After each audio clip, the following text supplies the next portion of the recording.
Graça e paz. Graça e paz. Colossenses, capítulo 1. Colossenses 1, 3.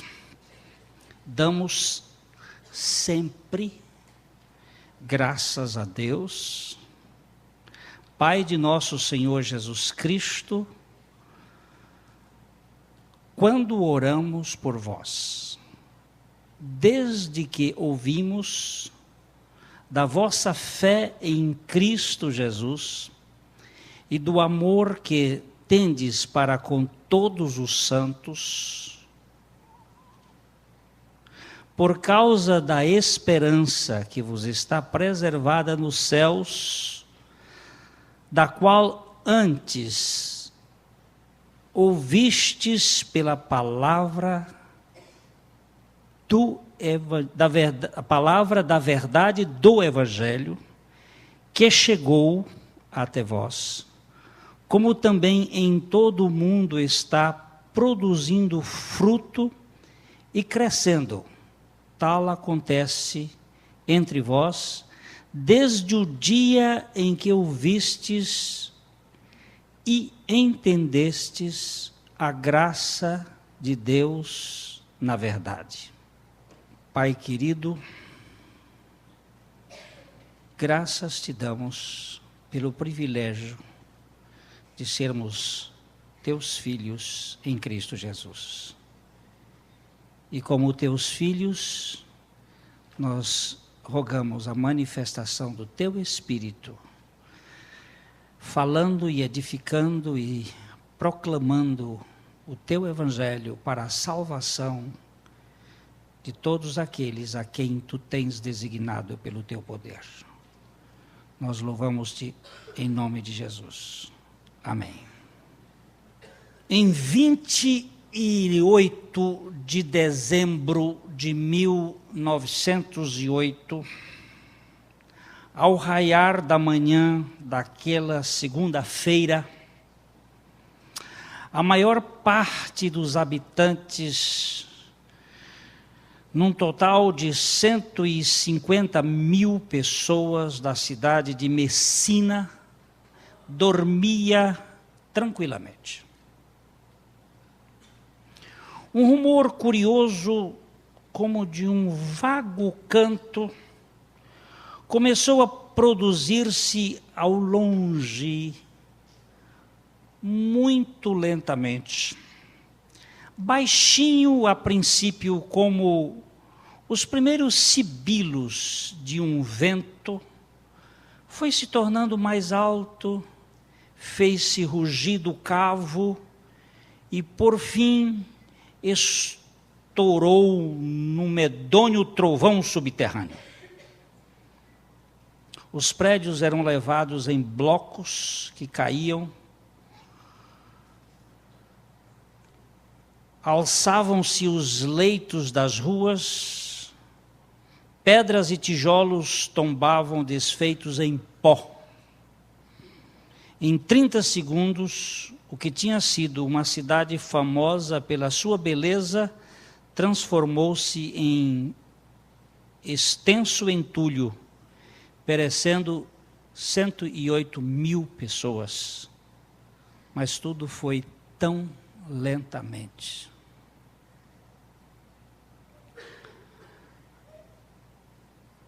Paulo começa essa carta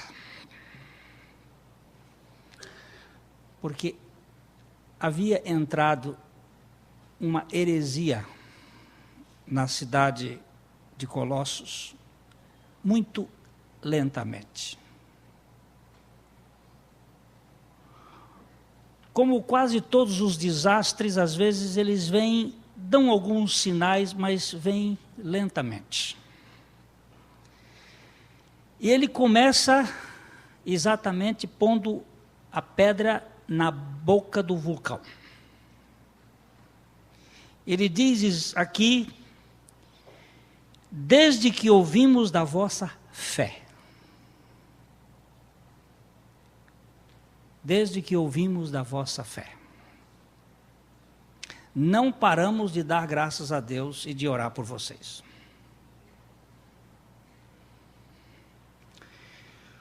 O ser humano, ele nasce morto espiritualmente. Certo ou errado? Certo. Não há vida espiritual no homem natural. Todos nós nascemos neste mundo destituídos da menor intimidade com Deus. O pecado nos separou por completo da vida de Deus. E nós viemos ao mundo sem qualquer condição pessoal de nos reconciliar com Ele. Ninguém nasce com apetite espiritual, já que todos nós nascemos mortos para Deus. Não existe a menor partícula de espiritualidade no homem natural. Nós somos totalmente depravados espiritualmente. A vida espiritual é um milagre gracioso de Deus.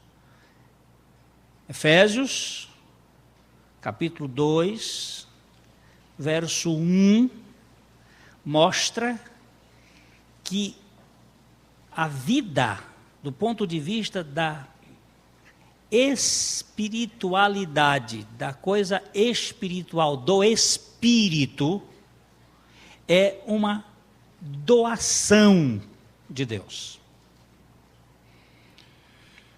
Ele vos deu vida, estando vós mortos nos vossos delitos e pecados.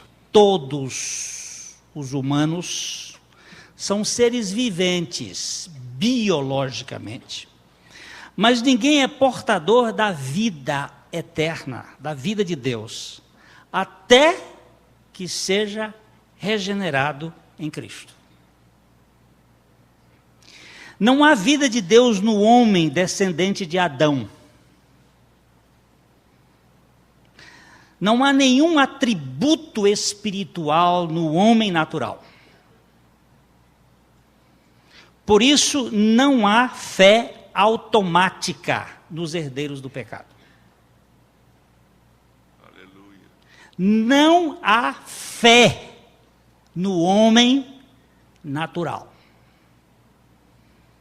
Por favor, entenda isto. Fé é algo espiritual. E o homem natural não tem nenhum atributo de espiritualidade, pois ele está morto espiritualmente. Certo ou errado? Vamos ver se passa.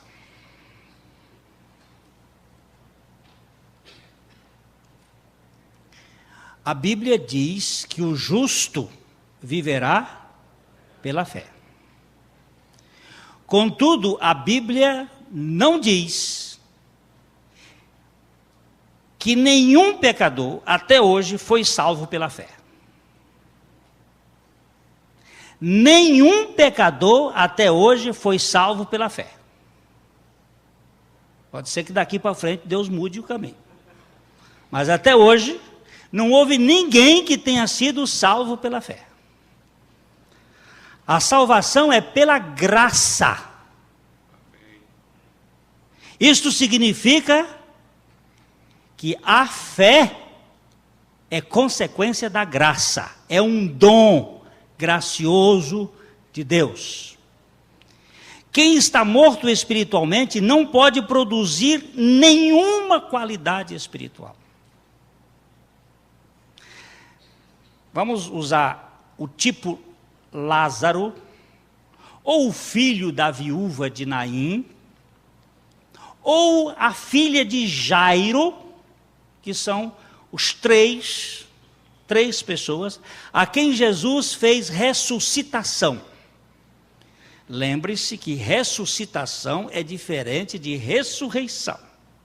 Jesus Cristo é a única pessoa neste mundo que ressuscitou primeiro, depois outras pessoas depois dele ressuscitaram, mas os outros todos, isso no dia da ressurreição dele, algumas pessoas também ressuscitaram, apareceram a muitos em Jerusalém, mas ele foi o primeiro que ressuscitou neste universo. Todos os outros tiveram ressuscitações. A diferença entre ressuscitação e ressurreição é que o que teve ressuscitação volta a morrer. E quem teve ressurreição não morre nevermore. Acabou. Agora tem vida. Vida, vida, vida. A salvação é pela graça. E só pela graça. E quem está morto precisa ser vivificado primeiro.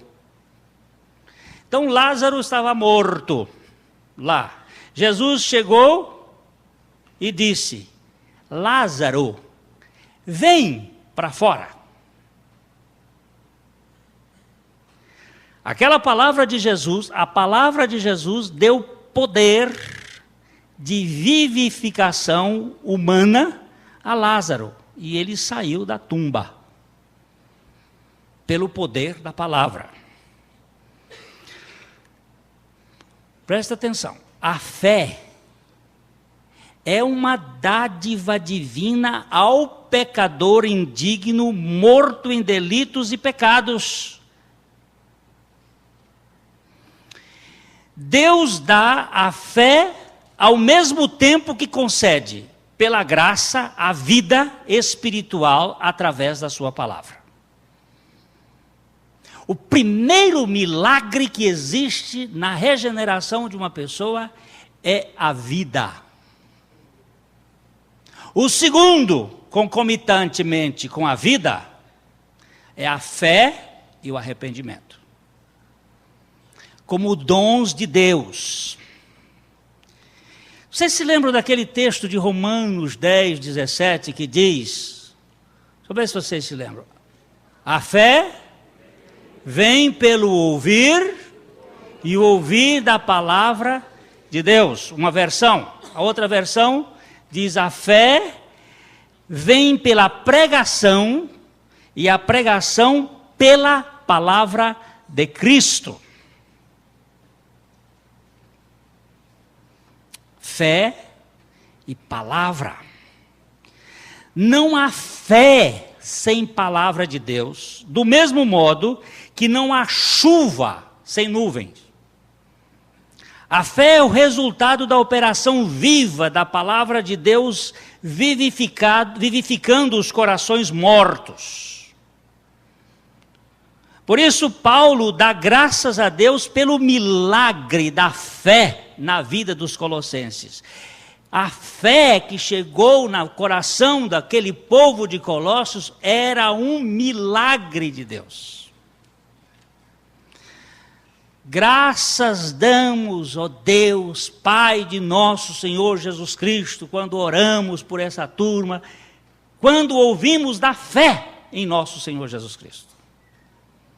Ele deu graças a Deus porque a fé não era do homem, era um dom da graça de Deus. E aqui eu disse que é botar a pedra na boca do vulcão antes que ele exploda.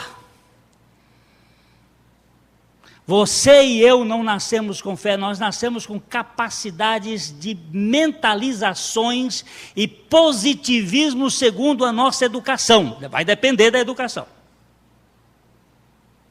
Mas fé está ligada à palavra de Deus. Assim como, para eu poder enxergar esses homens guapos e simpáticos, mancebos que estão aqui à minha retaguarda, viu? Eu preciso de olhos não tão perfeitos, porque não os tenho, Desde os 14 anos sou obrigado a usar esse instrumento para corrigir astigmatismo e miopia. Mas para vê-los eu preciso de um outro elemento chamado luz. Sem luz, ainda que eu tenha olhos absolutamente de águia, não posso enxergar. E sem a palavra de Deus, nós não vamos ter fé. Fé está ligada à palavra de Deus. A pregação da palavra de Deus é o instrumento da vivificação dos pecadores e o agente da fé na vida dos regenerados. O Salmo 119, depois se procurem várias vezes, parece que são 9 vezes que aparece a vivificação mediante a palavra. Mas eu vou dar um texto, o texto do Salmo 119, versículo 25. A minha alma está apegada ao pó. Vivifica-me segundo a tua palavra. Vivifica-me segundo a tua palavra. Vamos ver se vocês repetem isso aí. Vivifica-me segundo a tua palavra. Aonde está o poder da vida? Quando Deus criou o mundo, Ele criou pela sua palavra. E Ele deu vida pela sua palavra. Mas no homem, Ele fez o homem, soprou no homem o fôlego das vidas, e o homem tornou-se alma vivente, com condição de poder agora comer da árvore da vida, para poder ter vida. Mas o homem não quis a árvore da ciência do bem e do mal, entrou o pecado, entrou a morte. Nós somos uma raça que nasce morta ou mortificante, em vez de ser vivente. Nós vivemos no reino da morte. E agora, Deus, pela sua palavra, nos traz vida, operando na pregação. A palavra de Deus gera vida espiritual. Por conseguinte, origina fé nos renascidos. Assim como o calor está ligado ao fogo, a fé está ligada à palavra de Deus. A vida e a fé estão ligadas à palavra de Deus. A graça é o fator determinante de toda a obra da salvação, e a palavra de Deus é o dispositivo dessa operação, como nos mostra 1 Coríntios, capítulo 1, versículo 21. A palavra de Deus é o instrumento que a graça se utiliza para gerar vida, fé e arrependimento nos pecadores. Visto como, na sabedoria de Deus, o mundo não o conheceu por sua própria sabedoria, aprove a Deus salvar os que creem pela loucura da pregação. Aprove a Deus salvar os que creem pela loucura da pregação, ou seja, a loucura da pregação produz vida, fé e arrependimento na vida de uma pessoa, a quem Deus, pela sua graça, tem determinado que esta pessoa será salva. Ao mesmo tempo em que a palavra de Deus cria vida espiritual no pecador morto espiritualmente, ela produz fé no salvo e provoca o seu arrependimento. Ao mesmo tempo. Há um poder na palavra. Arthur Constance disse o seguinte: a fé que salva não é oferecida por Deus ao homem, é-lhe conferida. Deus não oferece fé, Deus confere fé. Deus doa a fé. Aí você vai querer entrar num problema, e por que ele não salva todos? E por que isso? Eu só vou jogar uma questão para você. Quantos espermatozoides seu pai colocou na barriga de sua mãe naquele dia? 300 milhões, já cresceu, me desceram 80 milhões. 300 milhões é a população dos Estados Unidos? Misericórdia. É espermatozoide que não acaba mais. E quantos fecundam? 1. É muito desperdício. E ainda mais, desculpa aí os ginecologistas, ainda mais, dos óvulos fecundados, 50% são abortados naturalmente. E agora? Você nascer já é um grande milagre. E ainda mais, no Nordeste brasileiro, de cada 1000 que nasce, 100 morre de fome. Olha aqui que milagre. Você está vendo só? É uma eleição extraordinária. O que foi que deu que foi este, não foi aquele que seria melhor? Não sei. Tem um soberano aí por trás de tudo isso, que determina. A palavra de Deus, que ao mesmo tempo, ela nos dá vida, ela nos dá fé, ela nos dá arrependimento, e ela não nos é simplesmente oferecida, porque eu podia rejeitar. Ela é conferida. Toma. O mesmo Arthur Constance diz o seguinte: a fé que salva não é contribuição humana de um pecador procurando salvação, mas sim a contribuição amável do Deus gracioso procurando um pecador. Foi Deus que deu. E por que ele quis dar? Porque ele quis. Ele é soberano. Se o filo porque quilo do Jânio Quadros é verdade, o de Deus é muito mais.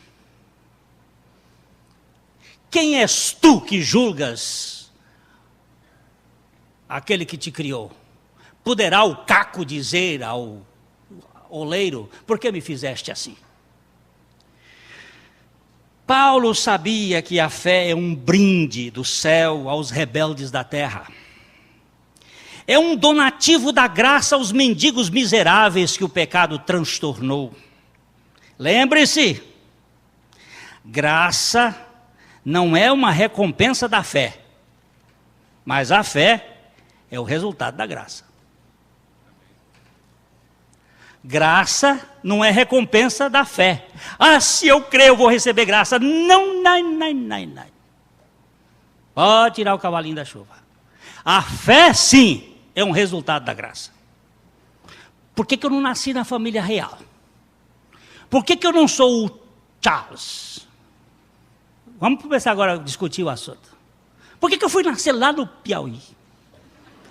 Lá em Corrente. Já nasce preso, acorrentado. Por quê? Porque existe um soberano determinando causas e efeitos que você não sabe explicar. Isso aí não tem jeito. Não tem jeito. A salvação é graça e a fé é graça. E o arrependimento é graça. Efésios capítulo 2, 8 e 9. Aqui temos uma grande riqueza.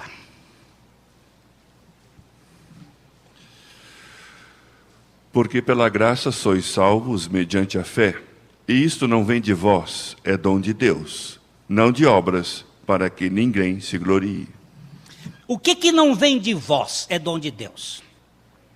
A fé, olha aí, pela graça sois salvos mediante a fé. E isto não vem de vós, é dom de Deus. Isto o quê? Ele não disse e isso, Porque graça já sabe que é dom de Deus. Ele não disse e isso. Porque se fosse e isso, era ligado à graça. Mas e isto é ligado à fé. Isto está perto, isso está longe. Aqui é uma questão de latim. Aqui nós temos que verificar, isto é dom de Deus. Isto o quê? A fé é dom de Deus. Não é das obras. Para quê? Ninguém fique vaidoso. Se vanglorie. Mas a fé tem dois lados. Nós precisamos destacar aqui. A sua origem divina e o seu cuidado humano. Ela é um dom de Deus que precisa ser cultivada.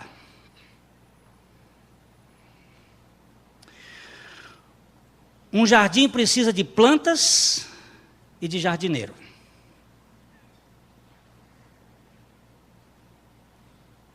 A vegetação é um dom de Deus. O cultivo é de competência do jardineiro. As plantas carecem de zelo, assim como a fé requer dedicação. Ela é um dom de Deus, mas ela tem um lado do desenvolvimento, do cultivo. Você vai num jardim mesmo, não estou falando de plantação na frente de casa. Jardim, que tem jardineiro. Aí você vai ver a poda, o tratamento, a utilização de plantas adequadas. Tem ali a vegetação e tem o trabalho do jardineiro. Paulo mostra que a fé em Cristo foi uma consequência da pregação do Evangelho baseado na esperança entesourada no céu. Vamos dar uma outra lida de novo em Colossenses, capítulo 1. Vamos ler os versos 3 e 4, outra vez. Damos sempre graças a Deus, Pai de nosso Senhor Jesus Cristo, quando oramos por vós, desde que ouvimos da vossa fé em Cristo Jesus e do amor que tendes para com todos os santos. O 5. Por causa da esperança que vos está preservada nos céus, da qual antes ouvistes pela palavra da verdade do Evangelho. Você viu que a palavra da verdade do Evangelho produziu uma esperança que produziu a fé e o amor. Vamos caminhar devagar, isso vai dar tempo. Tem tempo para a gente entrar nesse negócio aqui. Que aqui tem o tecido das Escrituras mostrando como é que a pessoa chega a esta experiência. William Gouge, um teólogo inglês, disse o seguinte: onde não há esperança, não há fé. E Richard Sibbes acrescentou: a natureza da esperança é esperar no que a fé crê. E agora?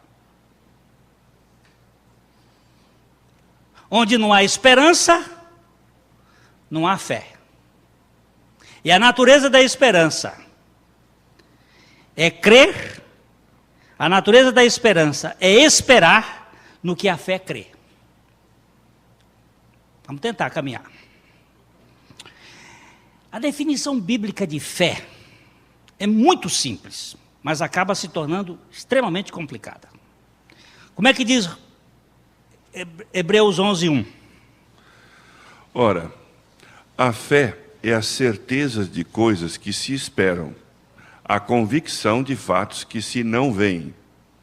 O que é fé? A certeza de coisas que se esperam, a convicção de fatos que se não veem.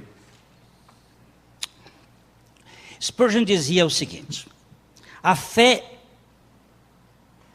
é difícil por ser fácil. Ela parece obscura justamente por ser tão clara. Veja bem, fé e esperança. Vamos dar uma olhadinha logo em Romanos capítulo 8, 24.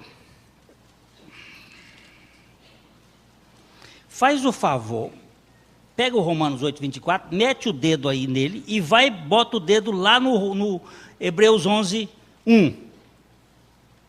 E depois vamos fazer, joga para lá e para cá. Porque na esperança fomos salvos. Ora, esperança que se vê não é esperança, pois o que alguém vê, como espera? Agora volta para lá, para Hebreus 11. Ora, a fé é a certeza de coisas que se esperam, a convicção de fatos que se não veem. Esperança que se vê não é esperança, pois o que alguém vê, como espera? A fé está conectada à esperança. A esperança está conectada à fé. Os discípulos de Jesus foram desclassificados no quesito fé, quando perderam a esperança no episódio da cruz.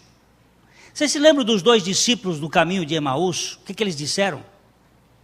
Nós esperávamos que este viria a redimir o seu povo de Israel.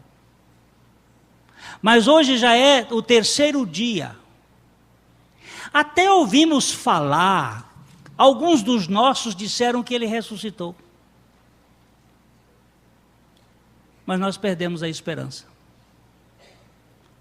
Perdendo a esperança, perde a fé. Perdendo a fé, perde a esperança. Elas são muito relacionais. Os discípulos de Jesus simplesmente foram considerados incapazes de crer. Eles não criam. A sombra da sexta-feira foi mais densa do que as palavras de Jesus. Você sabe quantas vezes Jesus disse que ia morrer e ressuscitar? Sabe? 7 vezes ele disse para os seus discípulos. Vou dar um exemplo. Mateus 20, 19. Ele está contando aqui, ele disse que ia acontecer com ele. E o entregarão aos gentios para ser escarnecido, açoitado e crucificado, mas ao 3º dia ressurgirá. Foi o que ele disse? Escarnecido, açoitado e crucificado, mas ao 3º dia ressurgiria. Ele disse isto 1 mês antes da morte dele. 1 semana antes da morte dele. Ele disse isso para os discípulos. Quantos creram que ele ia morrer na cruz? Eles não aceitavam. Mas depois, quando ele ressuscitou, eles não aceitavam. Eles não creram que Jesus ressuscitou. Eles não criam. Os discípulos não creram que era possível Jesus ressuscitar.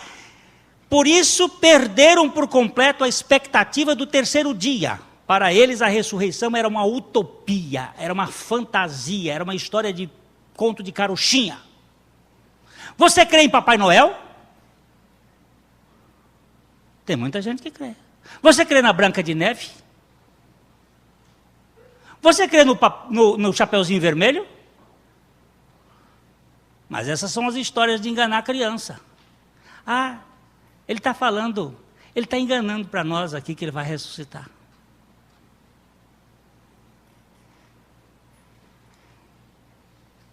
Que ressurreição? Nunca já viu ninguém ressuscitar? Simplesmente eles perderam a esperança. A ressurreição não fazia parte da pauta dos apóstolos. Sendo assim, a morte nocauteou a possibilidade da fé. Eles não creram. Eles estavam avançando munidos de conceitos que lhe eram razoáveis e depositaram sua crença na compreensão dos fatos e não no poder de Deus. Mas sem a esperança, a fé se desmantela e o desânimo toma conta da existência. Paulo começa dizendo: dou graças a Deus pela fé que vocês têm em Jesus Cristo. Nós vamos ainda abordar num outro dia. Fé existe pela palavra de Deus, mas fé só aparece de fato em Jesus Cristo. A palavra fé aparece uma vez no Velho Testamento. Não é que no Velho Testamento não tivesse fé, mas ela está tão oculta como Cristo está oculto no Velho Testamento, através de símbolos. Mas na hora que Jesus aparece neste mundo, ele traz a fé, sabe por quê? Porque ele é a graça. E sabe por quê? Ele é o autor e o consumador da fé. A fé se manifesta em Cristo. Os discípulos perderam Cristo de vista, eles perderam a fé. Esta carta dos Colossenses começa exatamente nesse ponto da fé, porque ela vai nos levar para Cristo, o centro da fé. Nós estamos hoje na religião da emoção, na religião de Dionísio, na religião de Apolo.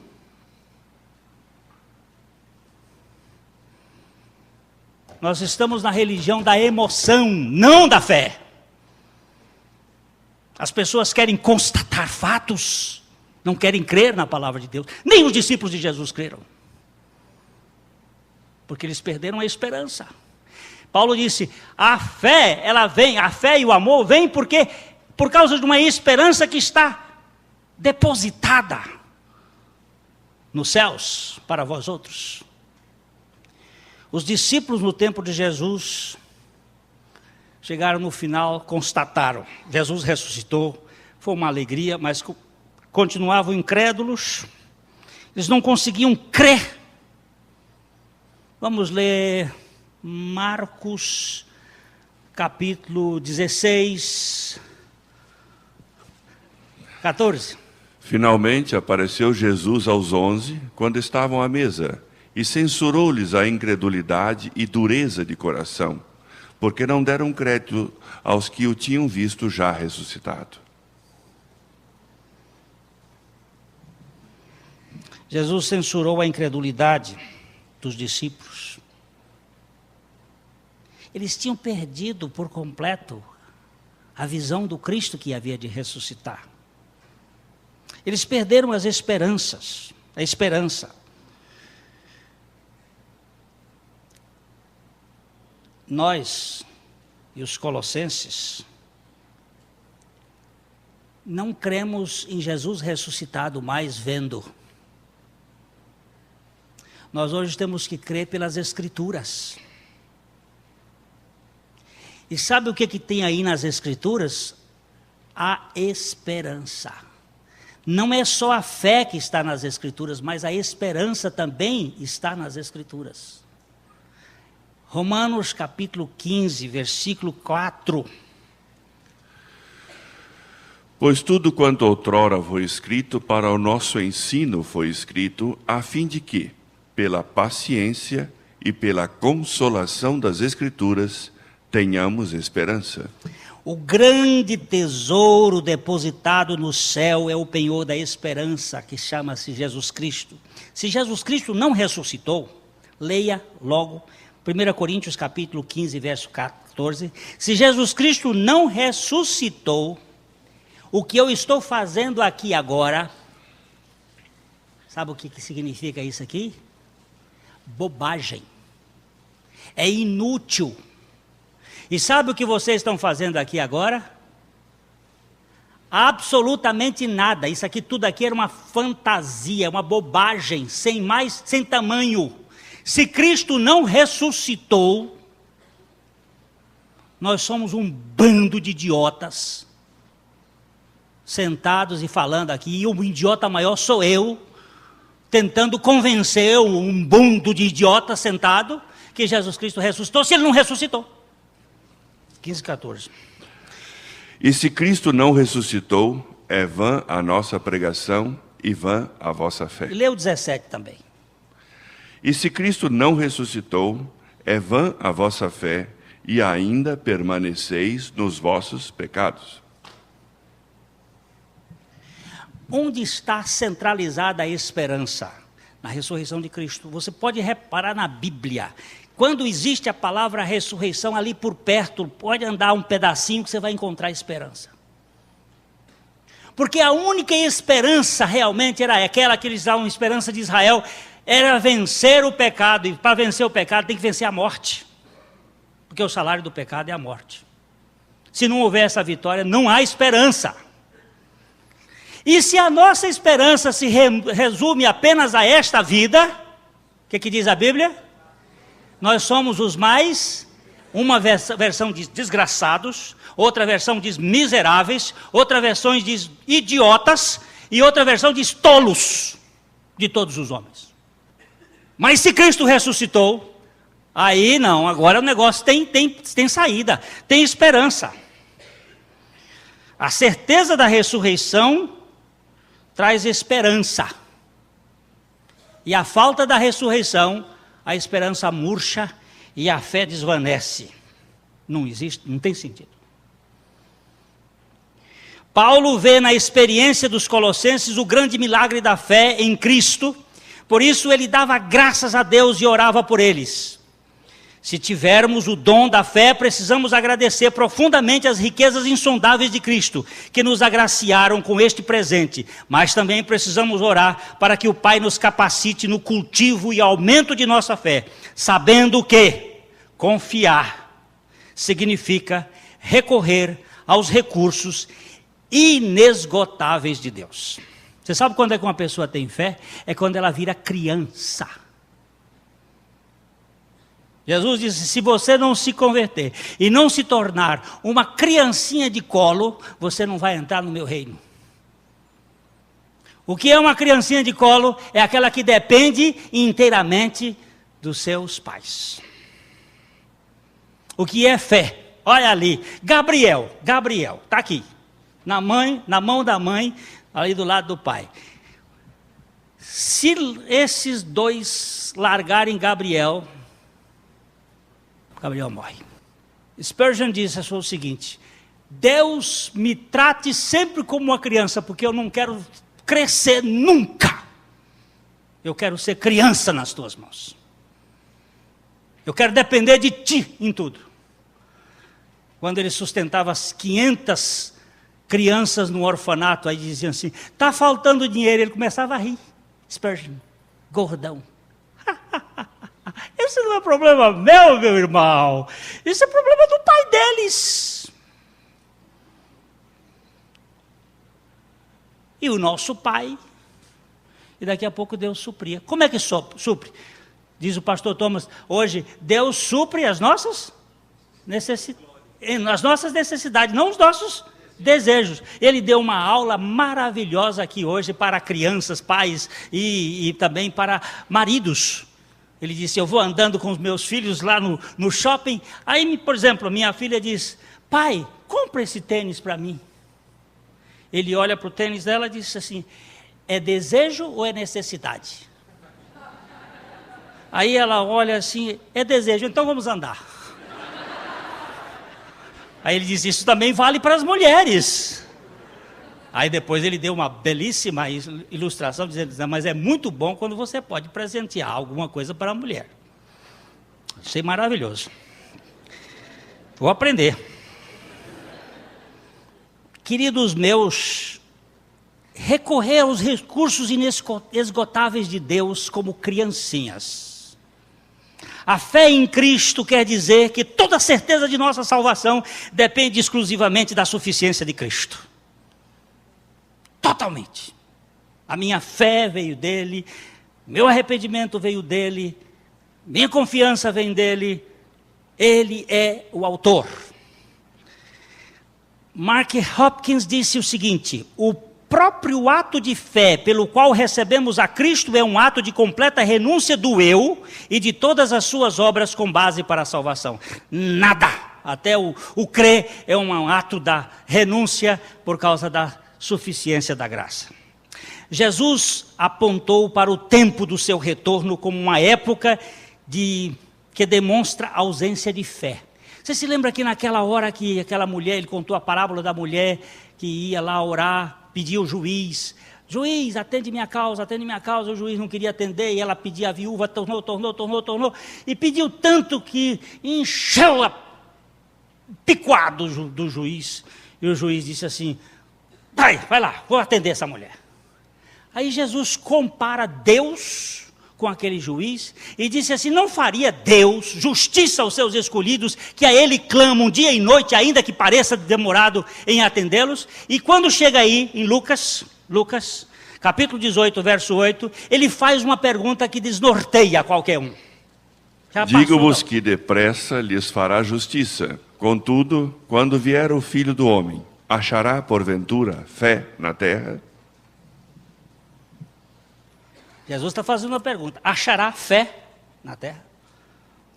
Gostaria de parar aqui, não é conclusivo, é uma parada para a gente continuar vendo o dom da graça da fé, porque sem fé é impossível agradar a Deus. E a igreja de Colossenses estava sendo atacada por causa do conhecimento. Eu só vou deixar um pontinho aqui. O grande empecilho para a fé é o conhecimento. Não é conhecer para crer, é crer para conhecer. A doutrina gnóstica substituía e punha o conhecimento no lugar da fé. Por isso que Paulo começa aqui, em cima da tampa do vulcão. E o vulcão está aí.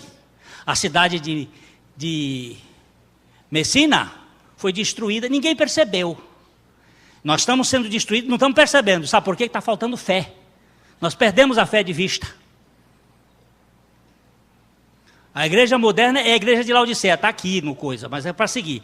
É Laodiceia, de tudo tem tudo. Só não tem fé. Porque não tem Cristo. Tem dinheiro, vamos fazer, mas não tem Cristo, acabou. Tem talento, vamos fazer, mas não tem Cristo, não dá nada. Ele está do lado de fora. Então nós vamos continuar aqui.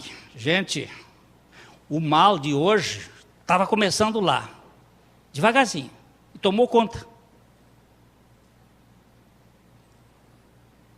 Hoje Santa Eduviges, é Santa Eduviges?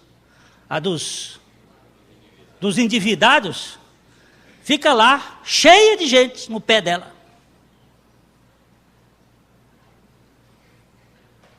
Faz parte deste projeto da Santa Eduviges, começou lá. E o povo vai. Se puser uma fumacinha para o rumo, cai. Vamos no monte que tem fogo pegando do monte. Vai, capeta. Vai para você ver o que é que acontece. Você vai distrair da suficiência de Cristo e vai se enrolar com essas manifestações psicológicas que não tem nada a ver com a suficiência da palavra de Deus. Senhor, dá-nos a graça de, pelo Teu Espírito, sermos edificados no reino da Tua fé. Tu derramas a fé no coração do Teu povo, agora, e faz-nos cultivar a fé que Tu nos deste, pelo poder do Teu Espírito. Aleluia! A mensagem que você acabou de assistir faz parte do Ministério de Comunicação Palavra da Cruz. Temos um grande acervo de estudos bíblicos em áudio e vídeo. Distribuímos também gratuitamente o jornal mensal Palavra da Cruz. Entre em contato conosco pelo fone 0 operadora 43 3372 8900 ou pelo e-mail livraria@piblondrina.com.br. Visite-nos pelo site www.livrariapiblondrina.com.br ou acesse www.piblondrina.com.br. Graça e paz.